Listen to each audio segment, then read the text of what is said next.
It's hot out there, but let's blow them off the line of scrimmage. For thine is the kingdom, and the power, and the glory.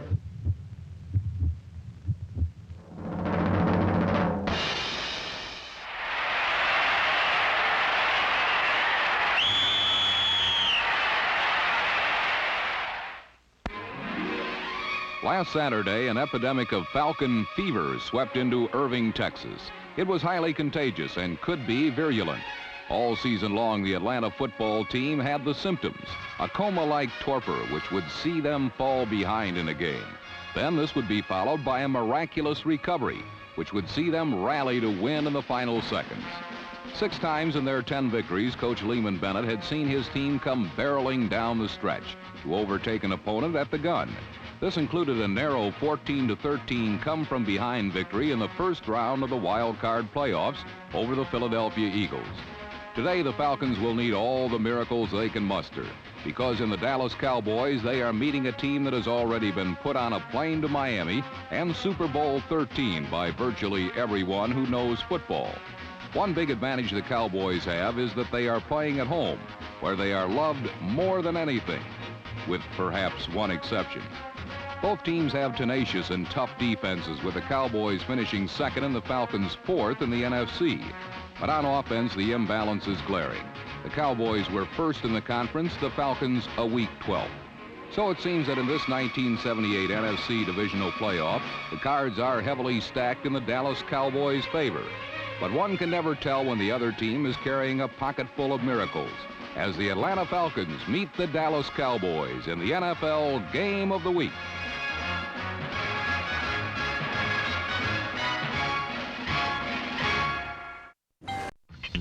The Cowboys wasted no time in weaving a web of offensive magic. Roger Staubach's pass to Drew Pearson was good for 39 yards and was the big gainer in an 11-play drive that culminated in a 34-yard field goal by Rafael Septien.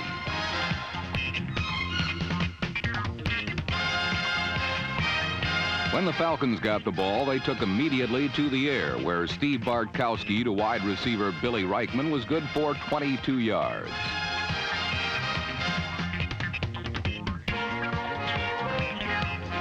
Reichman's blast by Dallas safety Cliff Harris, number 43, left both players eyeing each other warily, and it seemed to set the tone for the rest of the game. In the early going, Bartkowski was enjoying excellent protection from his line, and although this pass to Dennis Pearson was well defensed, it still accounted for a 15-yard pickup thanks to the unsportsmanlike conduct of the pugnacious Harris, whose gloved hand you will see reaching in here in an attempt to intimidate. It's one thing to be naughty, but it's downright dumb to be naughty right in front of the law.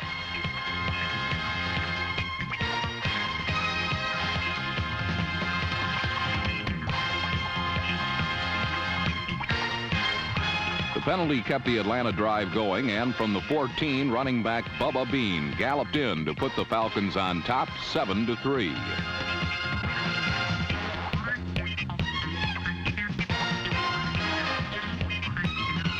A repeat shows that Bean had plenty of room to maneuver thanks to some crisp blocking by the Atlanta line.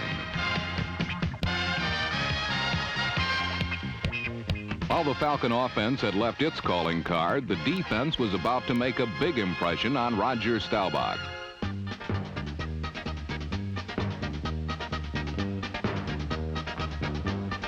It was a portent of things to come and the type of play that forced the Cowboys to punt with a 4th and 10 at their own 42.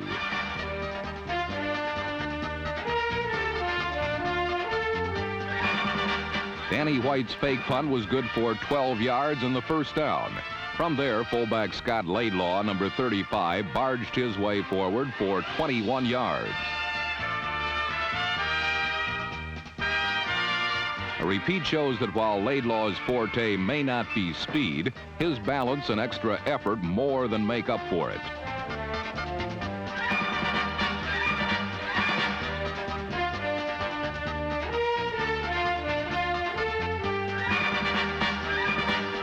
Staubach was using all the Dallas offensive variables as he continued to drive on the Atlanta goal. A swing pass to Tony Dorsett coming out of the backfield was good for a pickup of 9.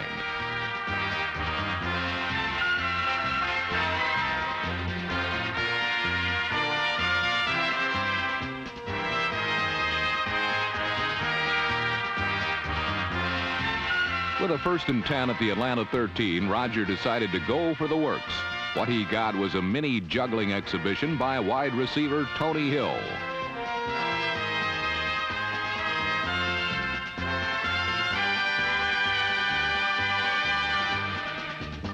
A repeat shows that Hill was definitely outside the field when he got possession, but without the bobble, it might have been a score.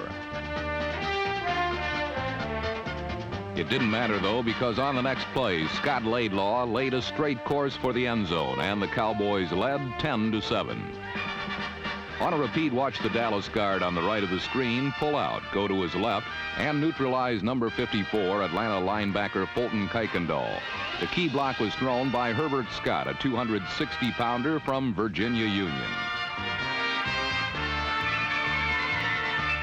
From another angle, we can see that the hole was big enough to leave Laidlaw unscathed until he met some token resistance at the goal line.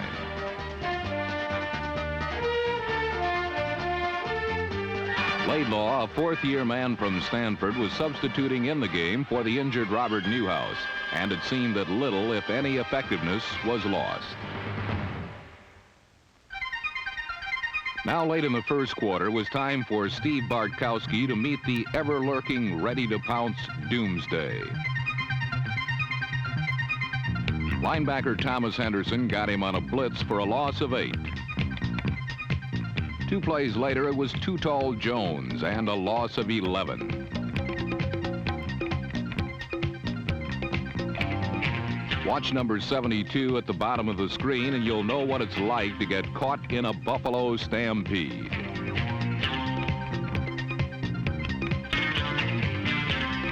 With a 4th and 25, there's only one way to go, and John James's punt was long and hard to handle. Butch Johnson's fumble was covered by Tom Moriarty, and Atlanta was still on the move. It was an inspirational moment for the Falcons, and it set up a 42-yard field goal try by Tim Mazzetti. Mazzetti's field goal tied the game at 10, but on their next possession, Dallas scored on a 48-yard Septien field goal to regain the lead 13-10.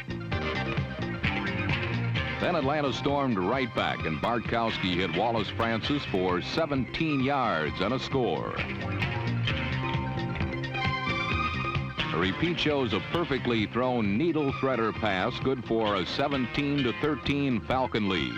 It also made all those who doubted the Falcons' ability to stay with the Cowboys do a little reassessment of their thinking.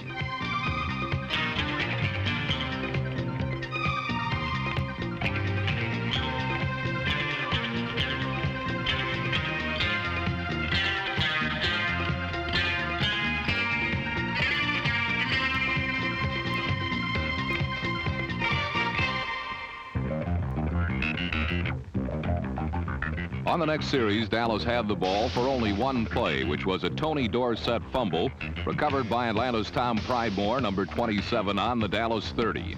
The Falcons were in business again. But once again, it was the Dallas defense, led by the gritty Cliff Harris, that saved the day by bringing the Falcon drive to a quick halt.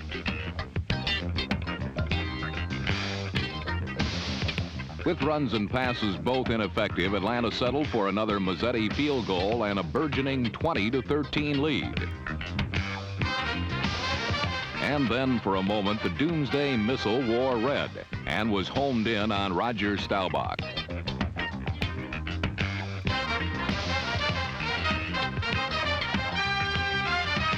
The hit and roughness penalty were both by linebacker Robert Pennywell. And had he given Staubach a penny for his thoughts, he would have been gypped, because Roger wasn't having any. Staubach's stillness was frightening, and worries about the NFC Championship and the Super Bowl took a back seat to worries about the man himself. After what seemed an eternity, Danny White moved onto the field to take Roger's place at the Dallas helm. It was an unenviable task. The biggest relief of the day came when Roger was able to walk with assistance to the sideline. The injury was diagnosed as a concussion, and for number 12, the game was over. For Dallas, it was not a good way to end the half. Down 20-13, the leader gone.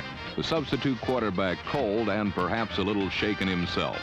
There was adversity rampant here, and it would take a team of iron character to overcome it. Who do you love? Giants! Steelers! Steelers! The Cowboys emerged from the locker room with one less player available for the second half. And for the remainder of the game, number 11 Danny White would run the Cowboy offense. The Cowboy defense would do everything they could to make sure White did not have to make up any more than the 7 points that Dallas already trailed by.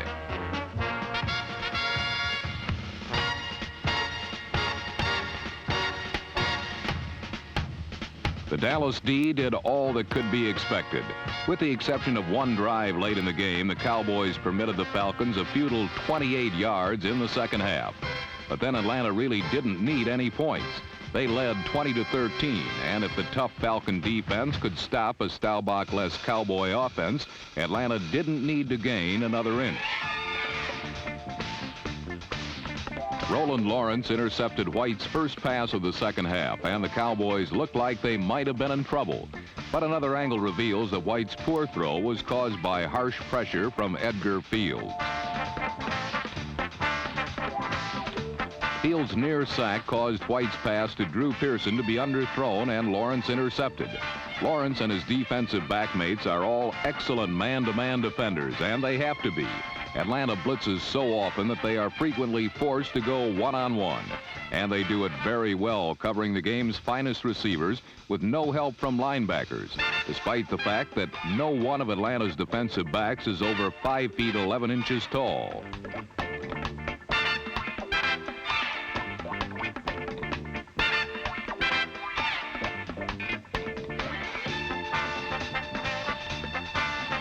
Lawrence, number 22, is the best of Falcon protectors of the deep.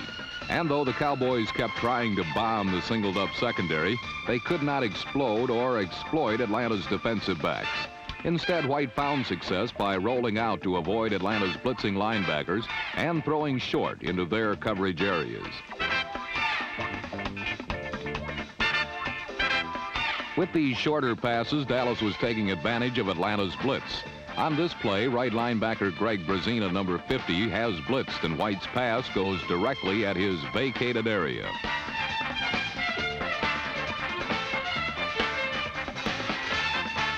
Laidlaw carried to the Atlanta 2, and from there, White again rolled out and kept right on rolling until tight end Jackie Smith got open.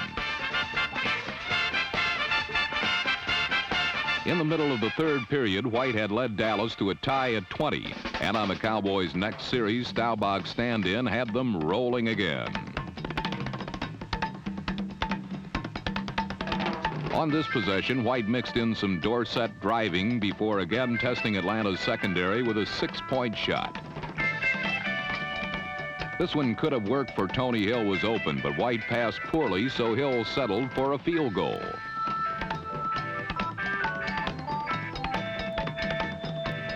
A 22-yard completion to Hill brought Dallas across midfield, where number 54, Fulton Kuykendall, blitzed, and White, as a last resort, dumped a safety valve to Dorsett.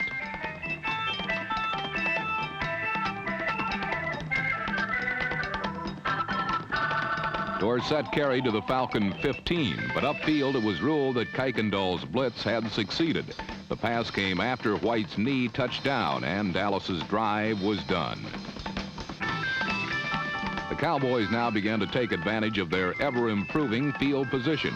White almost gave Atlanta the poorest of possible starting points, but though he had just the right backspin, he kicked the ball 6 inches too far, and an official was right on the spot to call the kick a touchback. Atlanta did not have to start from the 1. Starting from the 20 and after a 14-yard run, they felt more comfortable passing, but probably wished they had been forced to run.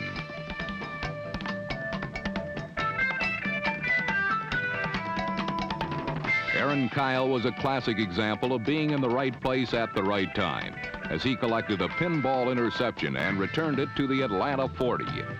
A look at the play from up top reveals that Bartkowski's pass to Alfred Jackson was overthrown. Cliff Harris kept the ball alive, and Kyle had an interception.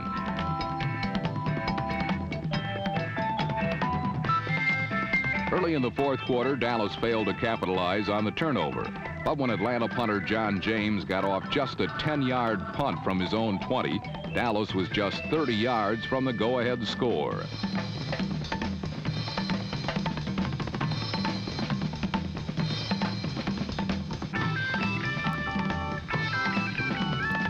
Using Dorsett and Laidlaw exclusively, White moved the Cowboys toward the lead.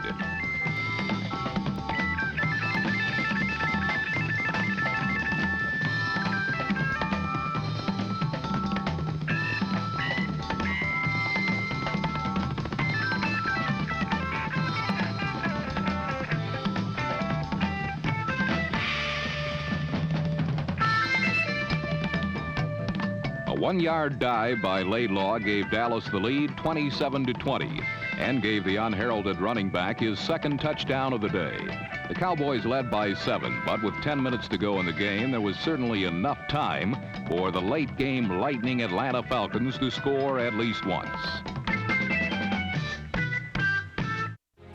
Perhaps because there was so much time left, Atlanta went nowhere on their next possession. But later it was time to search the skies for another miracle.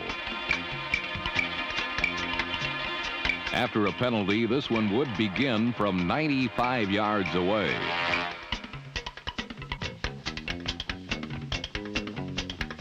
The magic was still there as Charlie Waters' interception came on a play when Dallas was called for a penalty. Still alive, the Falcons continued to move toward what they were sure was going to be the tying touchdown.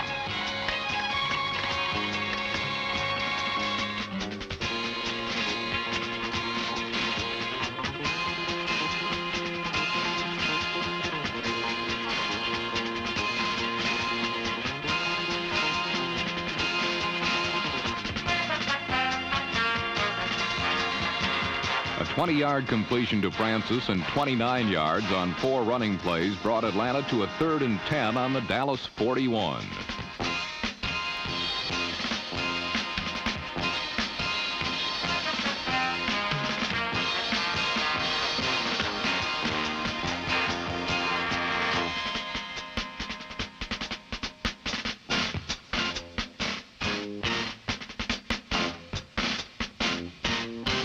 A great pass from Bartkowski to Francis gained 99% of the needed 10 yards.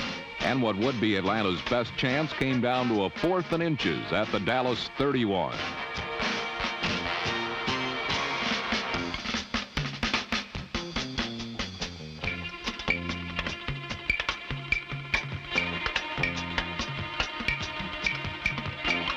Another Atlanta courageous comeback would come down to a measurement to see if the Falcons would fly again.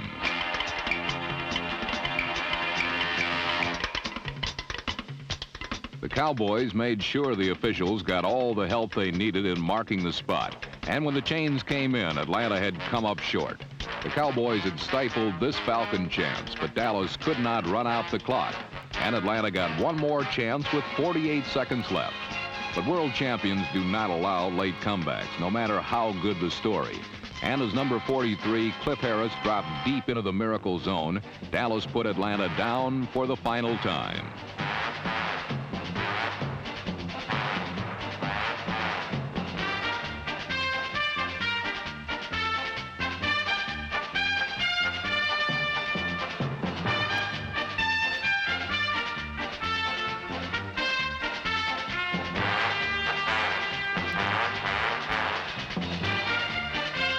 There would be no Garrison finish this time, but the game did have its Cinderella stories.